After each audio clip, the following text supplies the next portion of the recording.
Hind focus news में आपका स्वागत है। नजर डालते हैं आज की खबरों पर। यूपी में शाम 5 बजे तक 60.3% मतदान। उत्तर प्रदेश में दूसरे चरण के लिए वोटिंग सुबह 7 बजे से शुरू हो गई थी।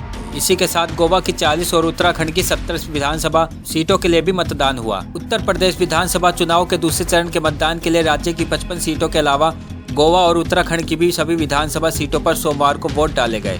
यूपी में शाम 5 बजे तक 60.3% वोट पड़ चुके थे। हालांकि 2017 की बात करें तो तब 66.5% वोटिंग हुई थी, जबकि गोवा में शाम 5 बजे तक मतदान 75% के पार पहुंच चुका था। उत्तराखंड में शाम 5 बजे तक मतदान प्रतिशत यूपी से भी कम 59.37% रहा। यूपी में दूसरे चरण में राज्य के 9 जिलों सहारनपुर, बिजनौर, मुरादाबाद, संभल, रामपुर, अमरोहा, बदायूं, बरेली और शाहजहांपुर की 55 विधानसभा सीटों के लिए सोमवार को मतदान हुए। कोविड-19 प्रोटोकॉल का पालन करते हुए चुनाव कराए जा रहे हैं।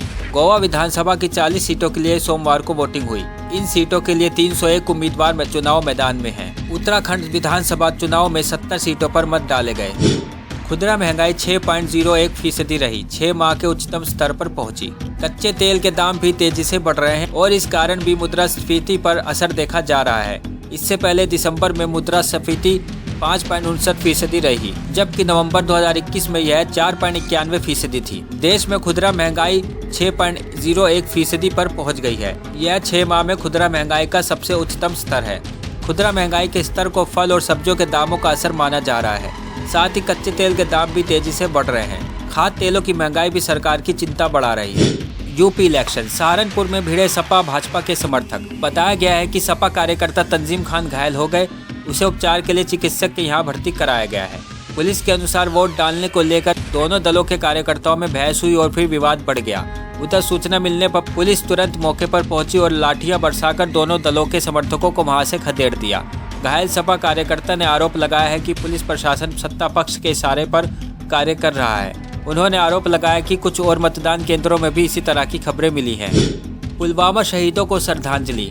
कुपवाड़ा में आतंकवाद के खिलाफ तिरंगा रैली, राष्ट्रगान के साथ लगे भारत माता की जय के नारे। कुपवाड़ा जिले के लोलाब में भी कश्मीरी युवाओं ने भी शहीदों को याद किया। उन्होंने छात्रों के साथ मिलकर तिरंगा रैली निकाली और भारत माता की जय के नारे लगाए। पुलवामा हमले में शहीद जवानों को देश के साथ पूरे प्रदेश में श्रद्धांजलि दी जा रही है। सबसे पहले सीआरपीएफ मुख्यालय लेथपोरा में जाबाजों को याद किया गया। इसी क्रम में कुपवाड़ा जिले के लोलाब में भी कश्मीरी युवाओं ने भी शहीदों को याद किया। युवाओं ने छात्रों के साथ मिलकर तिरंगा रैली निकाली। हाथों में तिरंगे और भारत माता की जय के नारे लगाते हुए उन्होंने आतंकवाद का समर्थन करने वालों को हकीकत दिखाई। उत्तरी कश्मीर के कुपवाड़ा जिले में लोलाब घाटी के छात्रों और युवाओं ने पाकिस्तान पर आयोजित आतंकवाद की निंदा करते हुए इसे खत्म करने की मांग की। Lolab student and youth forum द्वारा आयोजित कार्यक्रम की शुरुआत शहीदों की याद में दीप प्रज्वलित करने के साथ हुई।